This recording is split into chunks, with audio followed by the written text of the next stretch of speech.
وَلَقَدْ يَسَّرْنَا الْقُرْآنَ لِلذِّكْرِ فَهَلْ مِن مُّدَّكِرٍ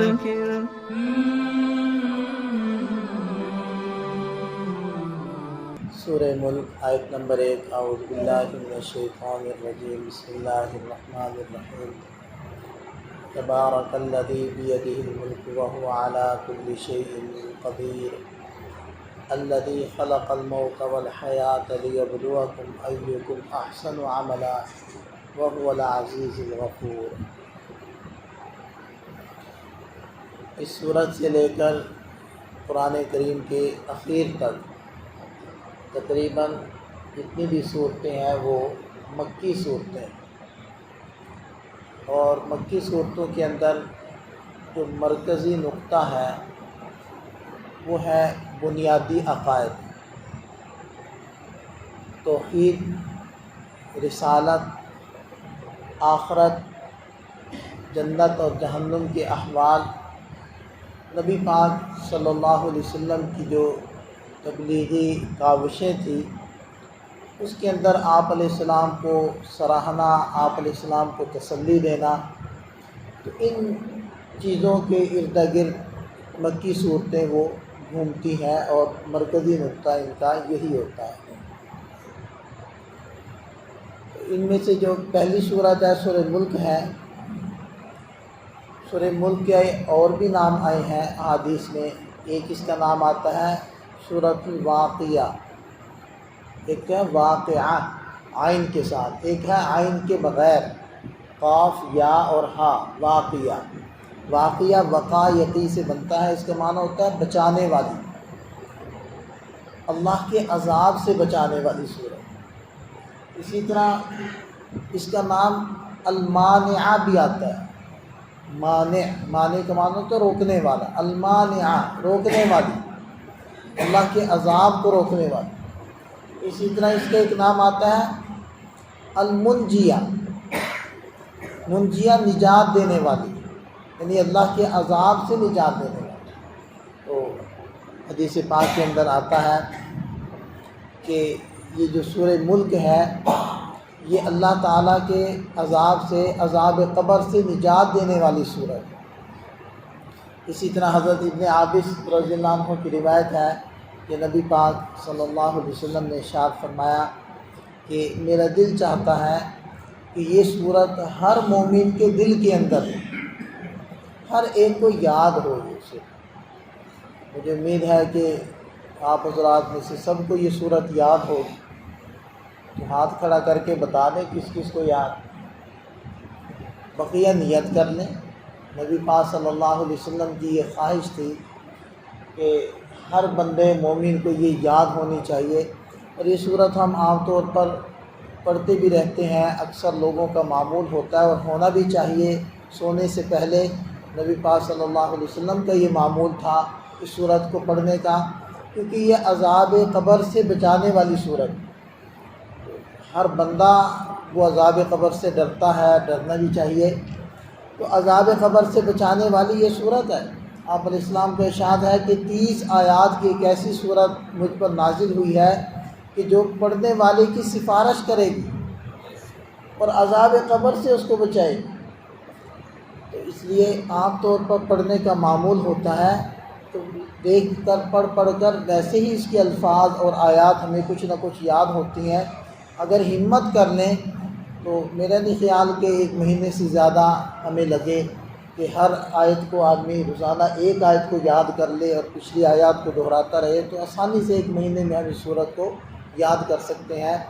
اور معمول اگر بنا کر رکھیں گے روزانہ پڑھنے کا تو انشاءاللہ پھر یہ بھولے گی نہیں، اور نمازوں کے اندر بھی جب پڑھتے رہیں گے تو پھر اور زیادہ یہ صورت پکی ہو جائے گی۔ تو ارشاد فرمایا کہ تبارک الذی بیدہ الملک، بڑی برکت والی ذات ہے وہ،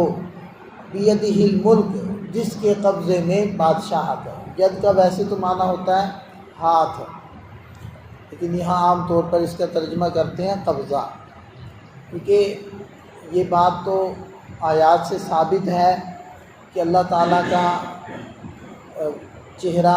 وہ آیات میں آتا ہے، اینما تولوا فثم وجہ اللہ، تم جدھر رخ کر لو ادھر اللہ کا چہرہ۔ ید کا، ہاتھ کا تذکرہ اس آیت مبارکہ میں آ گیا، اور بھی مختلف اعضاء و جوارح کا تذکرہ آیات میں آتا ہے، لیکن ان سے مراد کیا ہے؟ کیونکہ یہ بات تو طے شدہ ہے کہ اللہ تعالیٰ کے اعضاء ہمارے اعضاء جیسے نہیں ہیں، تو پھر اس سے جو بھی مراد ہے ہم اس پر ایمان لاتے ہیں اور اس کی مراد کو اللہ تعالیٰ کے حوالے کرتے ہیں کہ جو بھی اس کی مراد ہے وہ حق اور سچ ہے، اور ہم اس کے اوپر ایمان لاتے ہیں۔ تو عام طور پر ید کا اور ہاتھ کا ترجمہ قبضے سے کر دیا جاتا ہے، قدرت، قبضہ قدرت سے کر دیا جاتا ہے۔ بہرحال تبارک الذی، بڑی بابرکت ذات ہے، برکت سے معنی بڑی بلند و بالا ذات ہے وہ کہ جس کے قبضے میں بادشاہت ہے۔ کس چیز کی بادشاہت؟ ہر چیز کی بادشاہت، ملک و قوم کی بادشاہتیں، اور خود ہمارے جسم کے اوپر جو بادشاہت ہے، جو راج ہے، جو حکم چلتا ہے، وہ کس کا چلتا ہے؟ وہ اللہ کا چلتا ہے۔ ہمارے جسم میں جو دل دھڑک رہا ہے، تو ہم اگر یہ چاہیں کہ یہ رک جائے یا رکنے کے بعد پھر دھڑکنے لگ جائے، تو کیا ہمارے بس میں ہے؟ اپنا جسم ہمارے بس میں نہیں ہے۔ یہ جو ہمارے جسم کے بال ہیں وہ بڑھتے ہیں، یہ مونچھیں ہیں، ہم بار بار کاٹتے رہتے ہیں، سر کے بال کٹواتے رہتے ہیں، تو ہم یہ سوچیں کہ ابھی میں نے کٹنگ کروا لی، اب یہ بال نہ بڑھیں، یا یہ بال تو بڑھیں، یہ والے بال نہ بڑھیں، تو کیا ہماری خواہش کے مطابق وہ بال رک جاتے ہیں؟ تو ہمارا تو اپنے جسم کے اوپر قبضہ نہیں ہے، ہمارے جسم پر بھی اس کی قدرت ہے، تو ساری کائنات کے اوپر اسی کی قدرت ہے، اسی کا قبضہ ہے۔ انسان سمجھتا ہے کہ یہ میرے بس میں ہے، حقیقت میں اس کے بس میں۔ وَهُوَ عَلَىٰ كُلِّ شَيْءٍ قَدِيرٌ، وَهُوَ عَلَىٰ كُلِّ شَيْءٍ قَدِيرٌ، وہ ہر چیز کے اوپر قدرت رکھتا ہے، ہر چیز اس کے بس میں ہے، کوئی چیز اس کی قدرت سے اور اس کے بس سے باہر نہیں۔ الذی خلق الموت والحیات، وہ ذات جس نے موت کو پیدا کیا، والحیات، اور زندگی کو پیدا کیا۔ موت پہلے ہے کیونکہ ہر انسان اور ہر چیز وہ پہلے مردہ تھی، پھر اللہ تعالیٰ نے اس کو زندگی دی، اور ایک تو حیات ہے انسان کی، دوسری حیات ہے حیوانات کی، تیسری حیات ہے نباتات کی،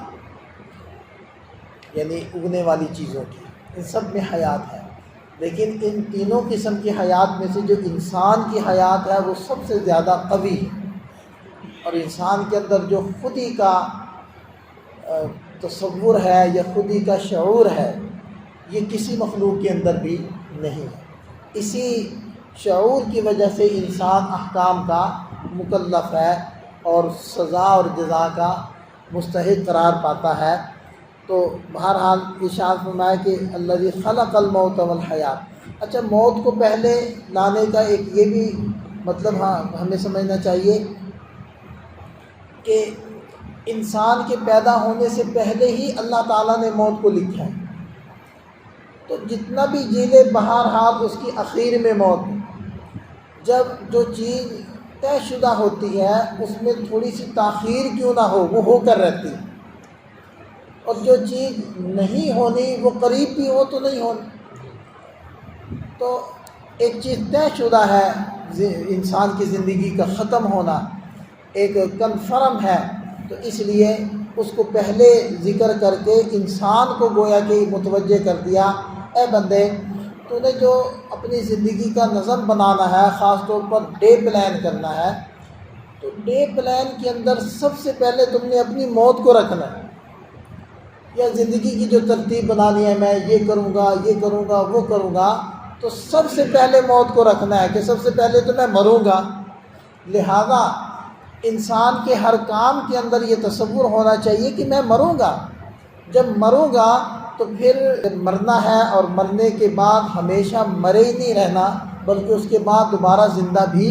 ہونا ہے۔ اور زندہ ہو کر رب کے سامنے پیش بھی ہونا ہے، لہذا انسان کا عمل ایسا ہونا چاہیے کہ رب کے سامنے پیش ہو کر جواب دے سکے۔ یہی فکر آخرت یہیں سے پیدا ہوتی ہے، اور یہی وہ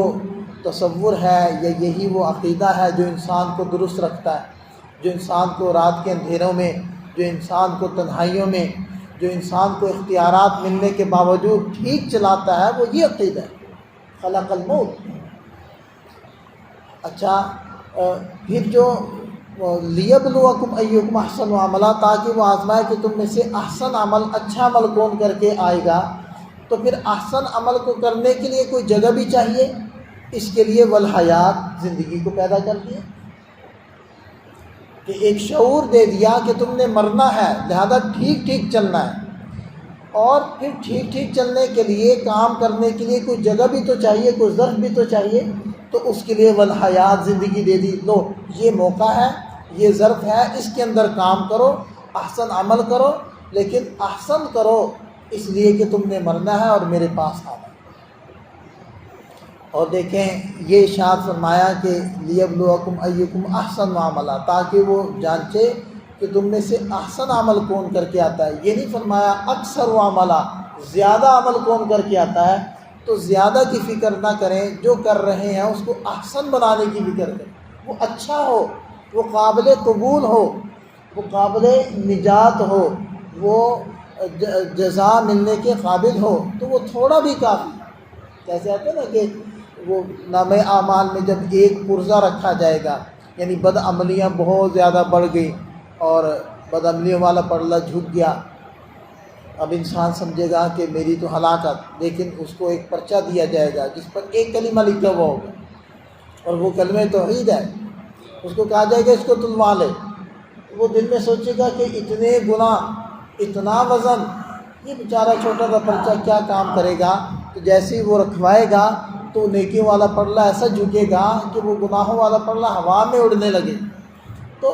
اخلاص سے کیا ہوا تھوڑا عمل بھی اللہ تعالیٰ کے ہاں اس کی اہمیت زیادہ ہے، اس لیے احسن عملہ ارشاد فرمایا، اور آگے ارشاد فرمایا وَهُوَ الْعَزِيزُ الْغَفُورُ، وہ غالب ہے اور بخشنے والا ہے۔ اللہ تعالیٰ ہمیں بھی فکر آخرت نصیب فرمائے، احسن عمل والا ہم لوگوں کو بنائے۔